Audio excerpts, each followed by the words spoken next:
เสียหายสบายดีพี่น้องสบายดีพี่น้องเบิร์ดสุขูสุขคนบว่าจะอยู่ลาวอยู่ไทยอยู่ต่างประเทศก็สบายดีเด้อมาพอกันอีกแล้วกับบาวง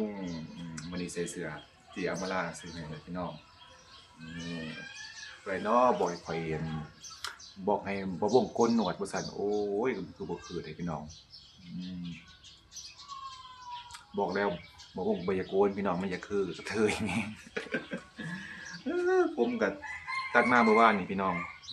เอากำลังมีมาฝนตกแล้วมื้อนี้ว่าสิเข้าไปในเมืองพี่น้องไปเอาโทรศัพท์อยู่ขนส่งโทรศัพท์ลูกค้าฮอดแล้วพี่น้องอยู่ลาวต้องได้ไปเอาเครื่องอยู่ขนส่งเด้อเพิ่นบ่ได้ส่งฮอดบ้านฮอดเรือนคืออยู่ไทยพี่น้องแต่ก็มีบางบริษัทที่เพิ่นส่งอยู่โอ้ยเพิ่นส่งฮอดเรือนอืมแต่ว่าอยู่แถวบ้านนอกอยู่แถวชนบทน่าจะบ่ทันได้มี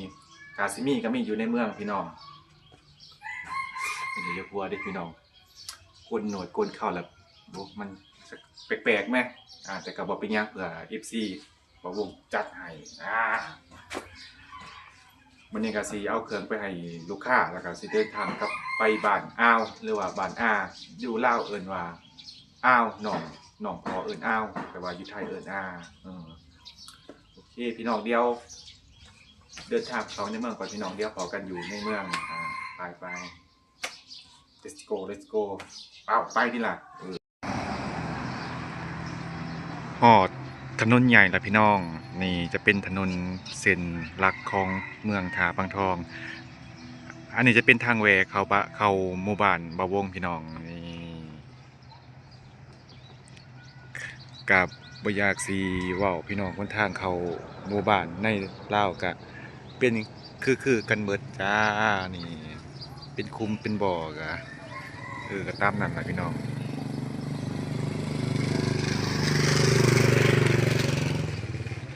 ไปนี่จะไปสารวันไปปักเสพี่น้องส่วนขึ้นไปนี่จะไปสวรรณเขตไปนครหลวงไปบ้านเจียมาลาเป็นขึ้นไปทางนั้นจะมีไพ่โซลาเซลล์ไพ่เงื่องทางไพ่สองทางด้วยพี่น้องเคเดียวเขาไปเอาเขาไปเอาโทรศัพท์ก่อนพี่น้องมาเอาเครื่องได้เครื่องเลยพี่น้องนี่มาเอาอยู่ขนส่งอันนี้จะเป็นเทศบาลเมืองท่าบางทองนี่เอาขนส่งอยู่ขนส่งนี่แหละน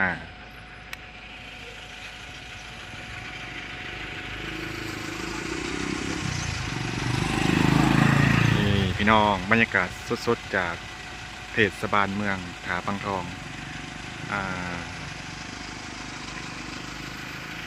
ขึ้นไปนี่เหมือนไปบ้านเจอมาลาไปปักซองไปสวรรณเขตพี่น้องบรรยากาศกะแดดครึมเอาโทรศัพท์มาให้ลูกค้าพี่น้อง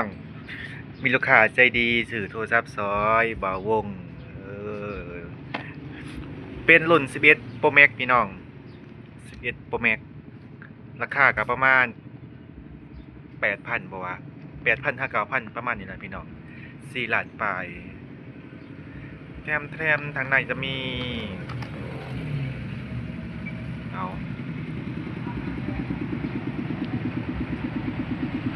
จะมีหน่วยโทรศัพท์เป็นสีขาว11 Pro Max แล้วจะมีสายสากเดี๋ยวมีอะแดปเตอร์แล้วก็มียังก่อฟิล์มกันแตกแต่ว่าเพิ่นติดแล้วเพิ่นติดให้ได้ฟิล์มกันแตกพี่น้องผู้ใดสนใจอยากได้โทรศัพท์อยากอุดหนุนบ่าววงก็สามารถทักลังไม้ได้เด้อคันบ่อยากใส่เองก็ซื้อให้บ่าววงใส่ก็ได้พี่น้องนี่ โอเคภารกิจของเราก็สำเร็จแล้วพี่น้องเดียวบ่าววงก็สิเดินทางกลับเมื่อเฮือนก่อนเมื่อเอาเครื่องเอาของแล้วก็ขึ้นไปบ้านเอาเพิ่นก็เลี้ยงอย่างดีพี่น้องเพิ่นเลี้ยงก๋วยเตี๋ยวหรือว่าเฟอโอเคพี่น้องเดียวบ่าวงกลับเมื่อบ้านก่อนอันนี้จะเป็นห้องการปกครองเมืองท่าบางทองก็คือสำนักงานของฐานเจ้าเมือง พี่น้องบรรยากาศก็ครึมผ้าครึมพ้นพี่น้อง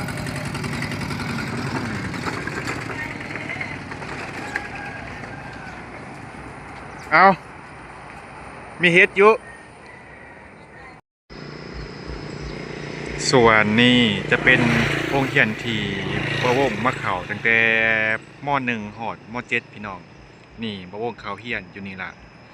มซนนจานเมืองถาปังทองอ่า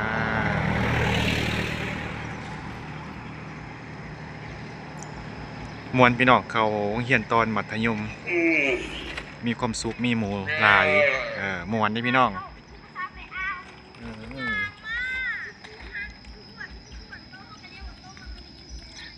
ธนาคารเริ่มมีธนาคารมาประจำอยู่ในเมืองนะพี่น้อง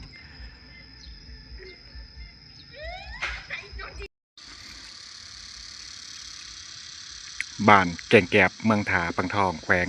สะวรรณเขตก็คือบ้านของบ่าววงนั่นเองพี่น้องนี่ทางเขาจะเป็นป่า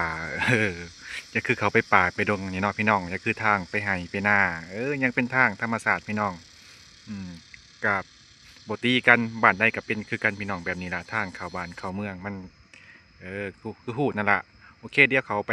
บ้านกับพี่น้องนี่พี่น้องทางเข้าหมู่บ้านบ่าวงนี่เป็นได้ละคลาสสิกคลาสสิกนี่ผู้คนกันเริ่มมาปลูกเขื่อนอยู่แถวนอกเลยพี่น้องนี่แถวนี้จะเป็นทงนากว้างเด้พวก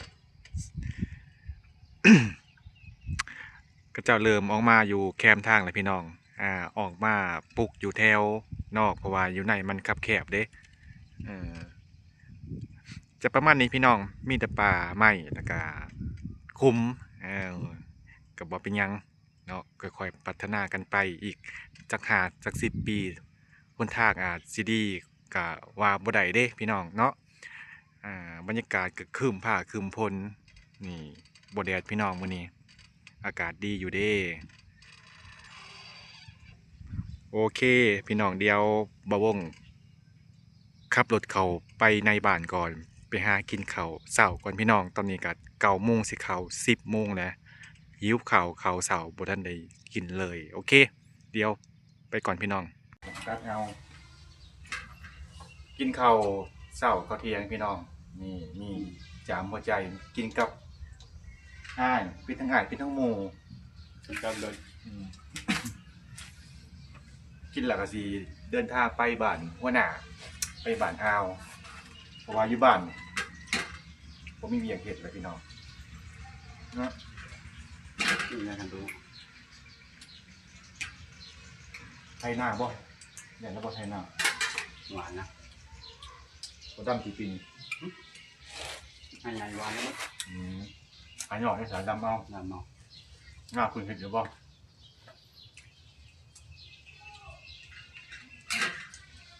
ไปซีเมนต์หน้าซอยเห็นตัวเดียวบ่หลอดอยู่ที่พี่น้องคิดหน้าคนเดียว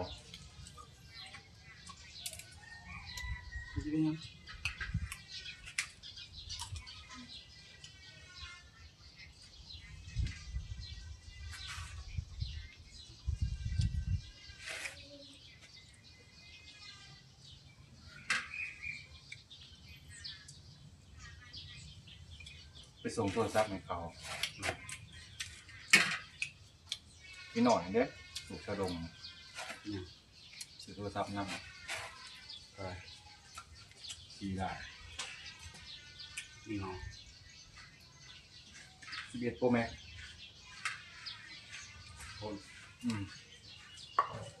จริงฮะก๊อปห้องแท้นี่ก๊อปมันจะใส่เนาะพี่น้องกูได้สิไปขายของกรอบห้าว่ะ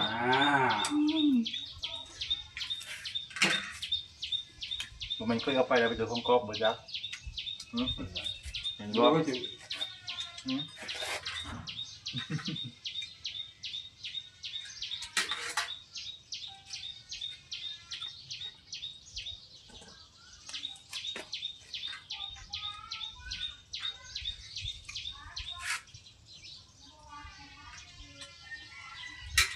แต่ว่าไปเอาเงิน มันจะมีพี่หาไปยัง บ่ผมมีเงินเงินทำไพ่ล่ะ ทุกคน ได้ไหนบุคคล แค่ กินกายยัง ยืนท้ายยืมเงินไงแกมาเลยเช็คงาน เล่ร่อนไปหาเงินกับบ่ไป อ้าว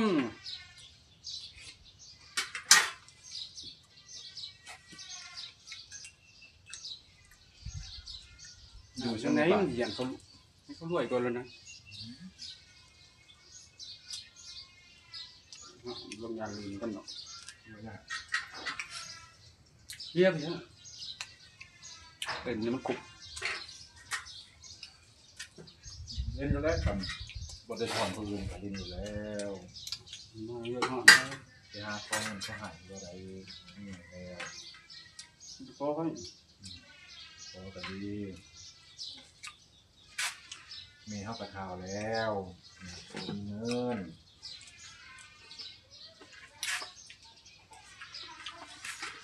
จะมาเป็นคอเราเลยลองคอประการเราให้เงินหายพันเดียวตรงนี้เดี๋ยวเสาสัมผัสไปถึงนา ฮะเองก็น้อยใหญ่แหละพี่น้อง ว่า ใหญ่บ่แห้งบ่เป็นใหญ่ธรรมดาเท่าล่ะ เอา อะไร15 ปี 15ตายบ่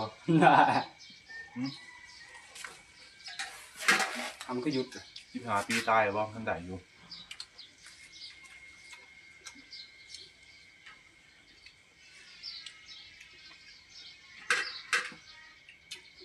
มีส่วนไปปลูกไป ไปยัง หน้าดอกกระเจียวยาพวกวานไป ไปเถอะ วิธีการแทนอย่างนะ มัน ไปปลูกบ่ล่ะ มือได้ มื้อนี้ละ ยังมือนี่มือเบ้ยมือได้มือจะไปวิ่งเจ้าก็บริไปหิแต่นะ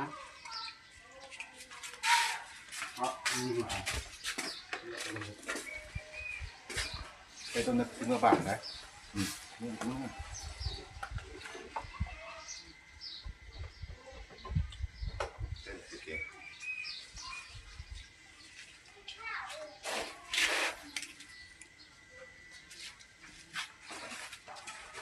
คนเบิ่งแบบ โอ้ย30-40คนเนี่ย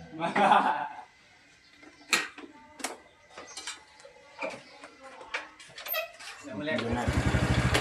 แรกขอเบิ่ง วันนี้ก็น่าจะบดแล้วมั้งว่ามีก้อนเมฆลาย เครื่องบะวงกระแหงเป็นทีเทียมหอยแล้วพี่น้องว่าคืนนี่ฝนกระตกเบิดคืนแต่ว่าตกบ่แห้งพอยิบๆพี่น้องบ่แห้งปานใด แต่ว่าไอ้เนี่ยก็ค่อยๆดีขึ้นพี่น้องบ่ไอ้ติดต่อกันคือเมื่อวานนี่ปลาโทกเปิดมื้อเลยแต่ว่ามามื้อนี้ก็คืออยากโอเคคล้ายๆขึ้นแหน่จักหน่อยพี่น้องก็ค่อยๆดีขึ้นไปเนาะจักดีนำตัวใดเพราะว่าสำหรับปีเลย มีทาง FC ที่เป็นทานมอสหรือว่า FC ที่เป็นงานธรรมดาเพิ่นก็แนะนำมาหลายวิธีอยู่พี่น้องบ่วงก็เฮ็ดตามนั่นล่ะก็รู้สึกว่าไข้ขึ้นแล้วพี่น้องโอเคพี่น้องเดี๋ยวบ่วงก็สิไปเก็บเครื่องก่อนแล้วก็สิเดินทางไปบ้านหัวหน้าจังได๋ก็ขอบใจ FC หลายๆเด้อที่เข้ามาติดตามเข้ามาคอมเมนต์ให้กำลังใจบ่วงเดี๋ยวพอกันใหม่คลิปหน้าสบายดีพี่น้อง